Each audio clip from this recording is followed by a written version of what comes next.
बिस्मिल्लाहिर्रहमानिर्रहीम। अस्सलाम वालेकुम। उम्मीद है आप सब ठीक होंगे। आज हम लेक्चर नंबर 4 पढ़ेंगे 10th क्लास की कंप्यूटर साइंस का, जिसमें हम डिस्कस करेंगे problem solving method chapter number 1। इस चैप्टर से रिलेटेड कुछ लेक्चर्स जो हैं, यानी कि लेक्चर नंबर 2 और लेक्चर नंबर 3 हम पहले भी पढ़ चुके हैं। अब हम न्यू लेक्चर बना रहे हैं जिसमें हम आगे उसकी कुछ सीक्वेंस को डिस्कस।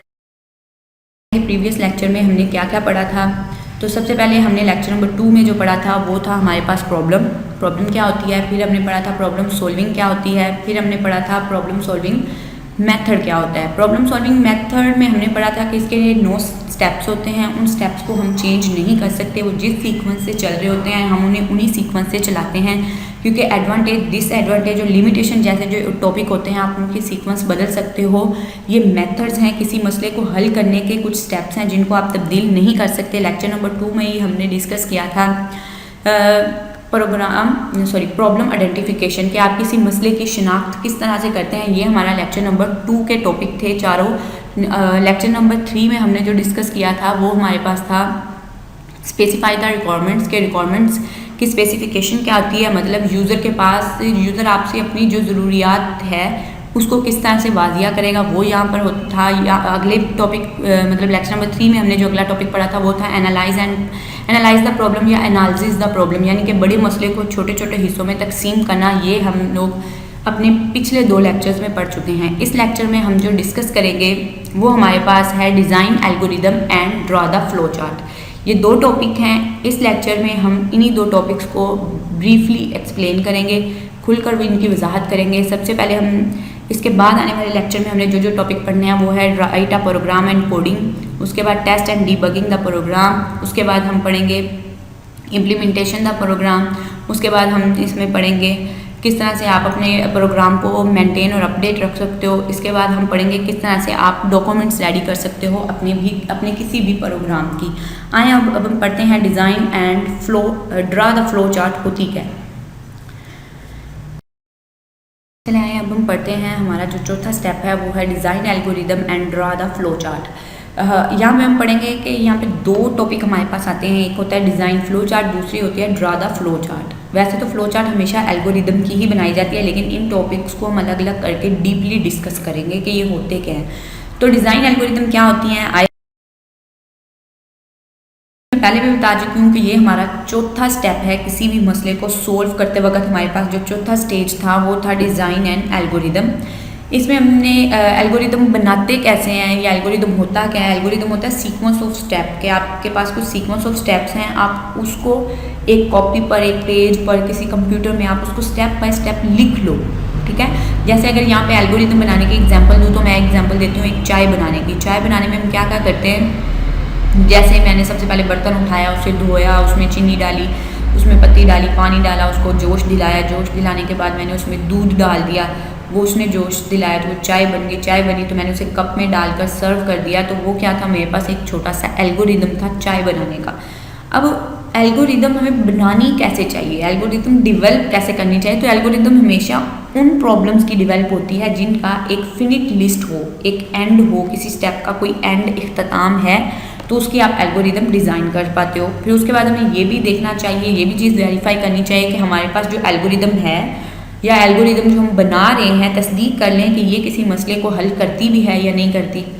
उसके बाद जो बनाने वाला होता है एल्गोरिदम, किसी मसले को जब आप सोल्व करते हो या प्रॉब्लम सॉल्विंग प्रोसेस जो होता है, किसी मसले को हल करने का जो अमल होता है, उसमें सबसे मुश्किल पार्ट जो होता है वो होता है किसी एल्गोरिदम को डिज़ाइन करना। उसके अलावा इसी प्रॉब्लम को के एल्गोरिदम बनाना थोड़ा मुश्किल है, थोड़ा कॉम्प्लिकेटेड है। तो इस कॉम्प्लिकेशन को उन्होंने ख़त्म करने के लिए क्या काम किया, कंप्यूटर के अंदर 3 स्टेप बना दिए कि आप किस तरह से उन 3 स्टेप्स की मदद से एल्गोरिदम डिज़ाइन कर सकते हो। तो सबसे पहले हमारे पास जो आता है वो आता है गेट डाटा इनपुट्स, क्योंकि गेट डाटा का मतलब होता है डाटा जमा करो, डाटा हासिल करो। तो कंप्यूटर की ज़ुबान में उसे इनपुट कहा जाता है। तो अगर मैंने जैसे पीछे चाय वाली एग्जांपल दिया है तो चाय वाली एग्जांपल को देखा जाए तो हमारे पास चीज़ें मौजूद थी, डाटा मौजूद था। हमने क्या करना था, हमें बर्तन चाहिए था, पानी चाहिए था, चीनी चाहिए थी, पत्ती चाहिए थी, दूध चाहिए था। ये मेरे पास तमाम चीज़ों का डाटा था, एज अ इनपुट था। प्रोसेसिंग क्या थी कि मैंने जब चाय बनाने का जो अमल किया, यानी कि पानी को जोश दिलाया, उसमें पत्ती चीनी डाली, फिर वो उसने बॉईल हुआ, उसमें दूध डाल दिया, वो बॉईल हुआ और चाय बन गई। तो वो काम मेरा प्रोसेसिंग यानी कि परफॉर्म कंप्यूटेशन में हम यूज़ कर रहे थे। उसके बाद आता है display the result. Display the result यानी कि आउटपुट कैसे शो हुई, हमारे पास चाय बन गई, हमने कप में डाली और उसको सर्व कर दिया। तो ये हमारे पास एक एग्जांपल है कि किस तरह से हम इन 3 स्टेप्स की मदद से कोई भी एल्गोरिदम को डिज़ाइन कर सकते हैं। अब एल्गोरिदम तो डिज़ाइन होगी, हमें पता भी तो होना चाहिए कि इसमें अगर कोई गलती, कोई एरर आ रहा है तो हम उसको कैसे देखेंगे। तो उसको देखने के लिए हमारे पास एल्गोरिदम बनाने के पास जो एक मेन चीज़ आती है जिसको हमें तस्दीक करनी चाहिए, वो होती है डेस्क चेकिंग। ये एल्गोरिदम का इंपॉर्टेंट पार्ट होता है। अब देखते हैं कि डेस्क चेकिंग क्या में पूछा जा सकता है कि व्हाट इज़ डेस्क चेकिंग। तो डेस्क चेकिंग जो होती है ये एल्गोरिदम का सबसे इम्पोर्टेंट पार्ट होता है और अक्सर इसी को ही नज़रअंदाज कर दिया जाता है। लोग डेस्क चेकिंग में एल्गोरिदम नहीं गुजारते हैं, वो नहीं गुजारते हैं तो फिर वो अपनी प्रॉब्लम्स, अपने एरर्स को क्लियरली परफॉर्म नहीं करवा सकते, या एल्गोरिदम में एरर आ जाते हैं तो एल्गोरिदम परफॉर्म नहीं होता। तो इसमें सबसे पहले ये होता है कि आप अपनी एल्गोरिदम में जो डेस्क चेकिंग होती है उसे नज़रअंदाज ना करें, ओवरलुक ना करें। लेकिन मोस्टली लोग ये काम करते हैं, इसको छोड़ देते हैं। इसके अलावा डेस्क चेकिंग में क्या होता है कि हमारी जो एल्गोरिदम होती है उसको इस तरह से अमल करवाया जाए जिस तरह से कि एक कंप्यूटर जो होता है वो अमल दरामद करता है किसी एल्गोरिदम पर। इसके अलावा हमें एल्गोरिदम में क्या देखना चाहिए, हमें ये भी पता होना चाहिए कि हम लोग एरर को अगर डेस्क चेकिंग से गुजार देते हैं तो वो सारे एरर्स को पहले ही रिमूव कर देता है या हमें बता देता है, हम उसको रिप्लेस कर लेते हैं। तो इससे हमारा वक्त भी बच जाता है और हमारी मेहनत भी बच जाती है। इसके बाद हमारे पास आते हैं डिस्कस करने के लिए कंप्यूटर के मायनों में डेस्क चेकिंग क्या होती है। तो वो होता है कि आप कोई एल्गोरिदम किसी प्रोग्राम के लिए बनाओगे और फिर वही एल्गोरिदम जो किसी प्रोग्राम के लिए बनाई होगी वही डेस्क चेकिंग से गुजरेगी। तो हम पढ़ते हैं यहाँ पर प्रोग्राम होता क्या है। तो प्रोग्राम होता है it is a set of instruction that given to the computer to solve a particular problem. क्या होता है इसमें, कहते हैं एक प्रोग्राम किसी खास मसले को हल करने के लिए कंप्यूटर को दी गई हदायत का जो मजमूआ होता है उसको आप प्रोग्राम कहते हो। तो यहाँ पर ये प्रोग्राम की डेफिनेशन थी। अब हम देखते हैं प्रोग्राम लिखते कैसे हैं हम। तो प्रोग्राम किसी भी लैंग्वेज में लिखा जाता है, चाहे वो कोई भी लैंग्वेज हो। 10th क्लास में हम बेसिक की लैंग्वेज को डिस्कस करने वाले हैं। तो यहाँ पर हम जितने भी प्रोग्राम लिखेंगे वो तमाम के तमाम बेसिक लैंग्वेज में लिखे जाएंगे। उसके बाद आता है कि इन प्रोग्राम की डेस्क चेकिंग कैसे होती है। इसमें क्या करते हैं, वो कहते हैं आपकी जो डेस्क चेकिंग होती है किसी टेस्ट डाटा की मदद से कागज़ पर एल्गोरिदम के मोहतात, यानी कि एल्गोरिदम जो होता है उसका आप जो अमल, आप मुशाहिदाती अमल कर रहे होते हैं, मुशाहिदात कहते हैं गौर करके जो आप अमल कर रहे होते हैं उसको आप एक पेपर पर लिख लेते हो और फिर बाद में क्या करते हो उसको आप टेस्ट करते रहते हो, चेक करते रहते हो कि ये आया मैंने जो एल्गोरिदम बनाया है इसको ऐसे बनाने से ये ठीक हो सकता है या नहीं। जैसे मैथमेटिक प्रॉब्लम्स होती हैं, आप उसको सोल्व करते हो जब, तो एक बार करते हो वो सही हो गया तो ठीक है, नहीं होता तो आपको पता चल जाता है इसमें ये गलतियाँ आ रही हैं, आप उसको दोबारा रिमूव करके दोबारा सेट करते हो। तो डेस्क चेकिंग में किसी प्रोग्राम के साथ भी यही किया जाता है कि आप पहले एक कागज़ पर बड़े ध्यान से आपने जो एल्गोरिदम बनाया होता है उसको बार बार लिख कर देखते हो। अगर आपके पास कोई गलती आ रही होती है तो बार बार आप उसको रिमूव करते रहते हो।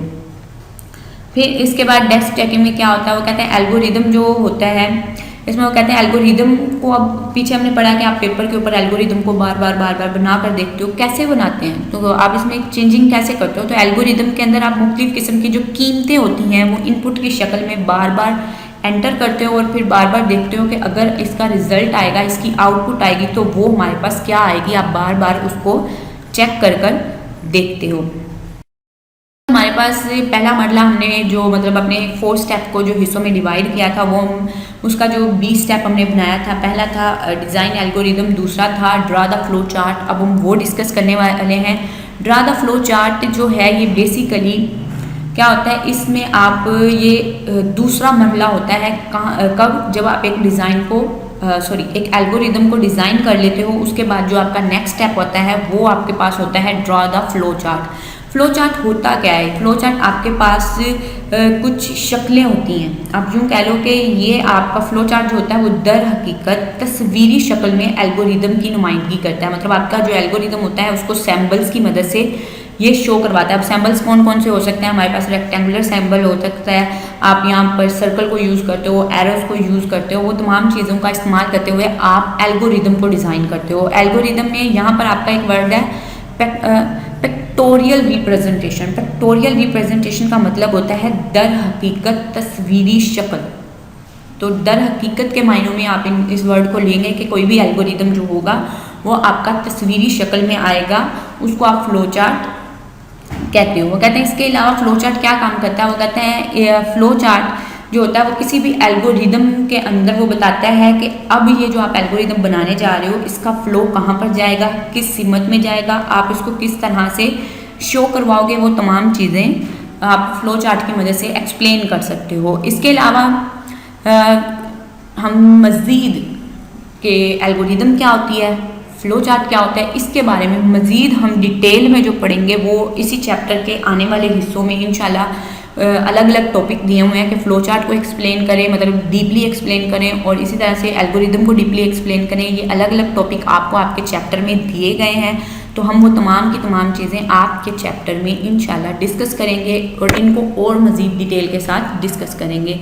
इसी के साथ आज का हमारा टॉपिक होता है कंप्लीट। मुझे इजाज़त दी। Thanks for watching. अल्लाह हाफिज़।